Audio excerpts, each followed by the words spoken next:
it's Amanda here, and I'm really excited to introduce Tony. Hello, I'm Tony Levine. And Tony's going to be in charge of all of our social media and media and PR inquiries starting in January. So we're very excited to have you. Thank you. Thanks for joining the team. Thank you for having me. And so we thought we'd bring Tony on today to discuss this week's theme of how we overcome setbacks and how to see setbacks as a blessing. So today's story is we want to give you a couple of tips on how we do that personally. So I see setbacks as a positive thing.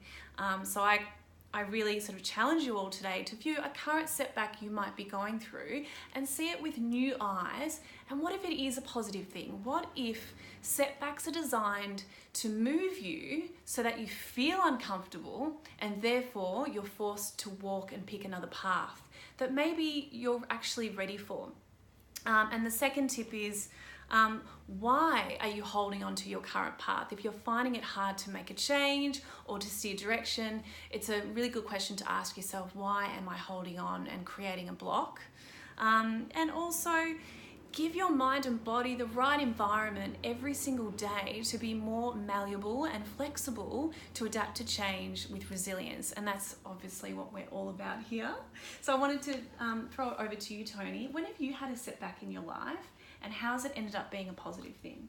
So the first thing that comes to mind for me would be moving to a new country. So I was originally born in South Africa and moved over to Australia when I was 8 years old. And I so very clearly remember that transition in life. And I remember when our parents first told us that we were moving overseas, it was obviously the most scary and confronting and overwhelming experience. I think we sat in the back of the car when they told us, crying, and we were like, why are you doing this to us? Because South Africa was home then. But now being over here and creating a life in Australia has been the best thing that my parents could have ever done for us. So it was a blessing in It disguise. was a blessing. And when we go back now to South Africa to visit family, we come back to Australia and we thank them because we say thank you so much for everything in hindsight, right? When you look back, it's easier to see how things are meant to be, and that's what this week's all about, is discussing how really later on you'll be able to connect all of the dots backwards, and therefore trust in the process that things can work out. That's a cool story. Well, we're very lucky to have you here. Thank you. So thank you guys, and do jump on the blog amandacampbell.com.au to read all about how to overcome setbacks and to see them as positive